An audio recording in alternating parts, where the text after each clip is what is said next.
Pada malam itu, Hamdan merasa sangat ketakutan. Dia mencari sebuah jimat yang berbentuk kalung di dalam sebuah lemari, lalu menuliskan sesuatu di sebuah kain.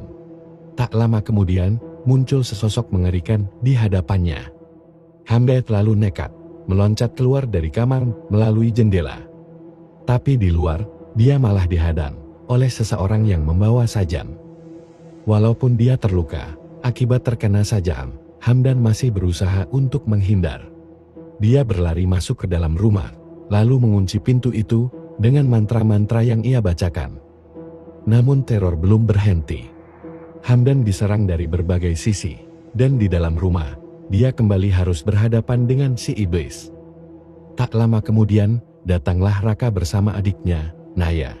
Raka masih sibuk dengan teleponnya, sementara Naya melihat bahwa di dalam rumah sudah berantakan dan ada percikan darah di lantai. Naya mulai merasa takut ketika dia memanggil ayahnya, tapi tidak ada yang menjawab. Saat Naya melihat ke kamar ayahnya, Naya mengira ayahnya sedang tertidur di kasur itu. Dia juga melihat kamarnya sangat berantakan. Naya lalu menutup jendela kamar yang terbuka lebar. Lalu tiba-tiba terlihat ayahnya sudah berdiri di atas kasur. Dan ternyata di balik selimut itu tidak ada siapa-siapa. Lalu terdengar dari luar, Raka berteriak memanggil Naya. Naya pun bergegas menghampiri Raka. Betapa terkejutnya mereka ketika melihat ayahnya sudah tersungkur, dipenuhi oleh luka sayatan sajam.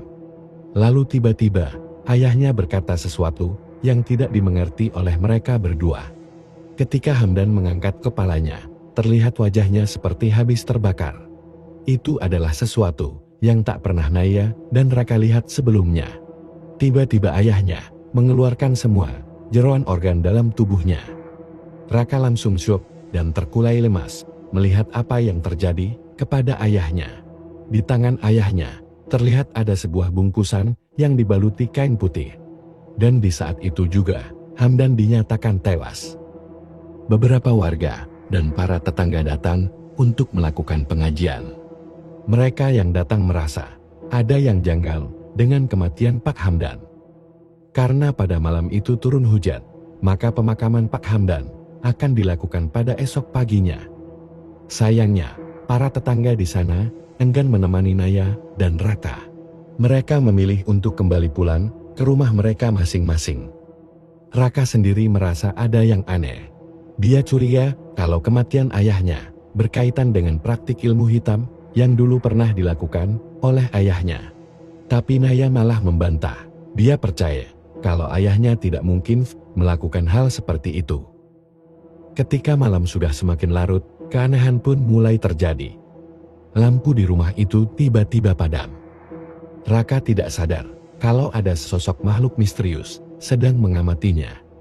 Di lemari ayahnya, Raka menemukan sebuah foto yang terjatuh. Dia juga menemukan beberapa benda lainnya. Ada sebuah kalung, dan ada kain putih dengan tulisan "Temui Kiman". Gangguan juga terjadi kepada Naya dari pantulan kaca jendela. Dia melihat ada sesosok wanita berambut panjang. Dan tiba-tiba, sosok itu seperti ingin menyerang Naya.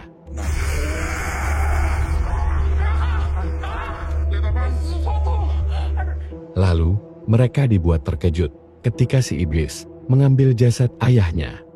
Kini, mereka berdua dibuat kebingungan. Apa yang harus mereka katakan kepada warga, karena jasad ayahnya sudah menghilang. Raka lalu memberikan sebuah bungkusan yang ia temukan di kamar ayahnya. Mungkin saja itu bisa menjadi petunjuk bagi mereka. Mereka pun bertanya-tanya, Kimang itu siapa? Kenapa ayahnya menyuruh untuk menemui Kimang? Di foto itu terlihat ayahnya sedang bersama orang-orang yang tidak mereka kenal. Dan foto itu tampak seperti sebuah foto keluarga. Di balik foto itu juga tertulis alamat Desa Rangu yang ada di Jawa Timur. Mau tidak mau, terpaksa Raka dan Naya harus mencari tahu kenapa ini semua terjadi. Apalagi diketahui bahwa selama ini Raka dan Naya tidak pernah tahu siapa ibu dan nenek kakek mereka yang sebenarnya. Ayahnya tidak pernah sekalipun menceritakan asal-usul keluarganya. Singkat cerita, mereka berdua pun pergi ke Jawa Timur bermodalkan alamat di foto untuk menuju ke desa Rangu. Angkutan umum yang mereka tumpangi hanya bisa mengantarkan mereka sampai di pinggir jalan. Mereka pun kesulitan mencari alamat desa Rangu. Yang ada di sekeliling mereka hanya hutan dan perbukitan tanpa ada satupun rumah di sana. Ditambah lagi tidak adanya sinyal handphone. Dan kebetulan Naya melihat seseorang. Namun saat Naya akan menanyakan alamat, orang itu terlihat ketakutan dan malah pergi untuk menghindari mereka. Raka melihat sebuah papan petunjuk dan di papan itu menunjukkan arah menuju ke desa Rangu. Walaupun Raka tidak begitu yakin, tapi hanya ini petunjuk yang ada di sana. Setelah melakukan perjalanan cukup jauh, mereka bertemu dengan seorang wanita yang bernama Ayu. Kebetulan sekali, Ayu adalah warga desa Rangu. Ayu pun dengan senang hati akan mengantarkan mereka berdua. Di tengah perjalanan, Naya dikejutkan dengan kehadiran sesosok wanita buruk rupa tiba-tiba berada di depannya. Wanita itu lalu membaluri Naya dengan ludahnya hingga membuat Naya histeris. Awalnya, Naya tidak mau melanjutkan perjalanannya. Dia pun meminta Raka untuk kembali pulang. Raka mencoba untuk menenangkan Naya. Dia mengatakan sudah sejauh ini, sayang, kalau mereka harus kembali pulang. Apalagi Ayu mengatakan, kalau desa Rangu sudah tidak begitu jauh. Lalu, sampailah mereka di desa Rangu. Warga desa di sana, mayoritas adalah seorang petani. Desa ini juga terkenal dengan panen padinya yang sangat melimpah. Dari beberapa rumah warga yang mereka lewati, Naya merasa desa ini terlihat sangat sepi. Naya pun bertanya-tanya, kenapa di setiap rumah selalu ada bunga yang diikat di sebuah pohon. Ayu sendiri kurang begitu mengerti, namun ini adalah sebuah tradisi dari leluhur mereka sejak zaman dahulu. Sampailah mereka di rumah kediaman Mbah Jima. Setelah mengantarkan mereka, Ayu pun langsung berpamitan. Raka dan Naya akhirnya bertemu dengan Mbah Jima. Raka lalu memperlihatkan sebuah foto kepada Mbah Jima. Mbah Jima tidak langsung menjawab. Dia pun mengajak mereka untuk mengobrol di dalam rumah. Jujur saja, semenjak kedatangannya ke sini, Naya merasa tidak nyaman tinggal di desa ini. Bagi Naya, desa Rangu sangat mencurigakan. Mbah Jima memberikan mereka minuman wedang sejang, minuman yang mencurigakan. Tapi di sini, hanya Raka yang meminum minuman tersebut. Mbah Jima mengaku, memang benar, kalau dia adalah ibunya Hamdan. Dengan kata lain, Mbah Jima adalah nenek mereka. Tapi Mbah Jima berkata, itu dulu, sekarang Hamdan sudah bukan anaknya lagi. Dengan kebingungan, Raka dan Naya pun bertanya, kenapa jasad ayahnya tiba-tiba menghilang? Kejahatan apa yang sudah dilakukan oleh ayahnya? Tapi di sini, Mbah Jima tidak langsung memberitahukan kepada mereka apa yang disembunyikan oleh Hamdan selama ini. Jika Raka dan Naya ingin tahu, mereka harus sabar menunggu sampai upacara perayaan panen desa tiba. Perayaan panen desa tersebut akan dilaksanakan 2 hari lagi. Semua jawaban yang mereka cari nantinya akan ada di sana. Dengan terpaksa, Raka dan Naya pun memutuskan untuk menunggu hari itu. Dan mereka akan tinggal di sini untuk beberapa hari ke depan. Naya masih terus merasa ketakutan. Dan ketika dia mencoba untuk merebahkan badannya di kasur, tiba-tiba suasananya langsung berubah. Tubuh Naya sudah diselimuti oleh kain kafan. Lalu sosok mengerikan itu muncul di hadapan Naya. Naya lalu terbangun, seolah-olah apa yang terjadi tadi adalah sebuah mimpi. Naya melihat jam di handphonenya, sudah menunjukkan waktu tengah malam. Dia lalu membuka bungkusan kain dari ayahnya, dan mengenakan kalung itu, lalu kembali melanjutkan tidurnya. Baru saja dia membalikkan badan, Naya kembali sudah berada di tempat berbeda. Naya seperti berada di dalam sebuah gua. Tak lama kemudian, terdengar ada suara ayahnya, yang memanggil dan meminta tolong.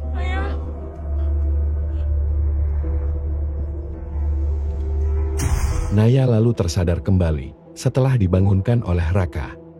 Naya sudah berada di luar rumah. Naya lalu menceritakan apa yang dialaminya semalam. Dia yakin kalau itu bukan mimpi.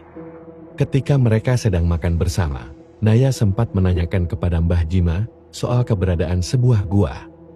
Tapi Mbah Jima membantah dan mengatakan kalau di sini tidak ada gua. Naya merasa yakin soal keberadaan gua tersebut. Diam-diam tanpa sepengetahuan Mbah Jima, Naya mengajak Raka untuk mencari keberadaan gua itu ke dalam hutan.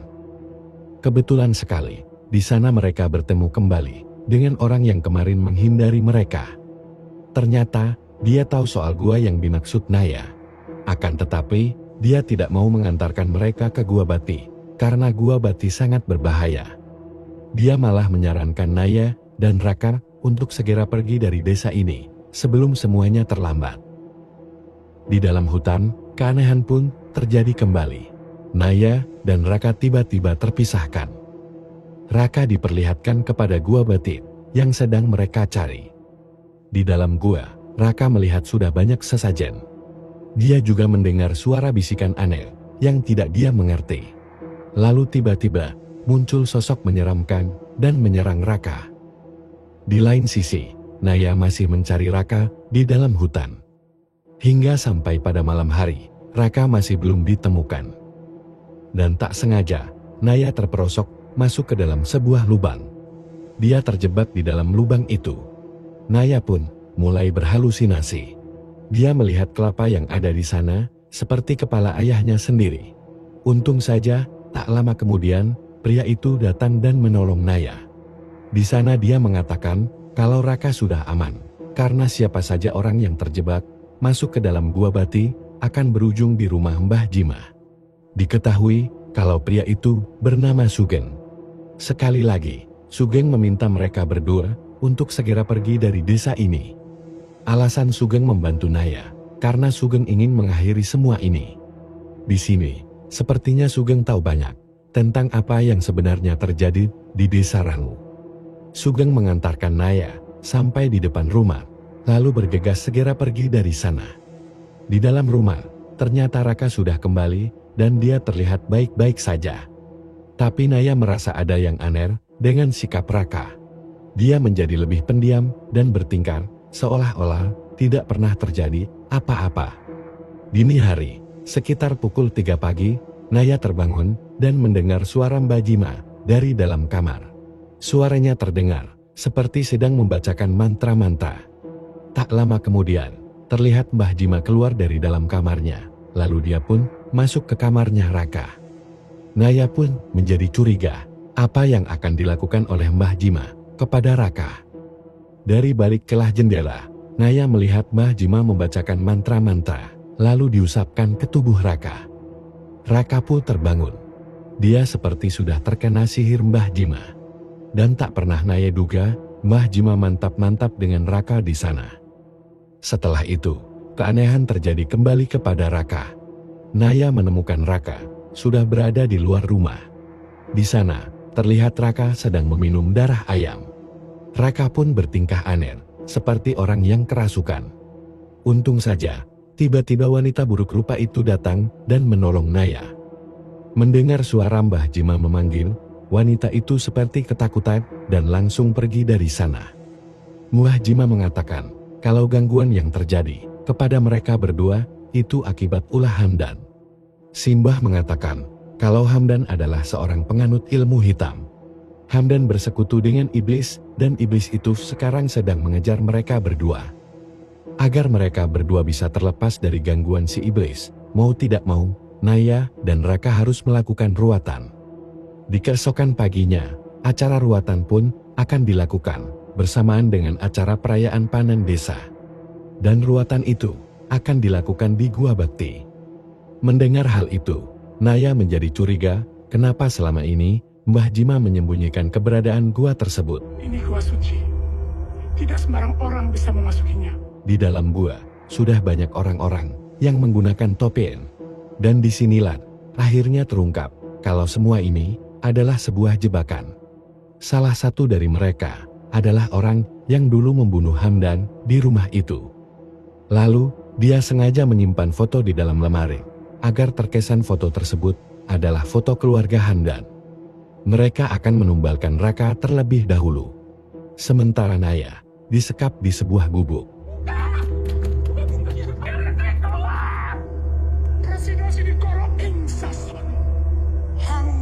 Untung saja, Sugeng datang membobol biliknya dan membawa Naya kabur dari sana. Tak lama kemudian, para penjaga pun mengetahui Naya sudah kabur. Dalam persembunyiannya, Sugeng meminta kepada Naya untuk pergi ke suatu tempat dengan mengikuti tanda putih di pepohonan. Sementara Sugeng sendiri akan mengecoh para penjaga. Setelah mengikuti petunjuk itu, Naya berhasil menemukan sebuah gubuk. Ternyata penghuni gubuk itu adalah wanita yang pernah menolong Naya sebelumnya.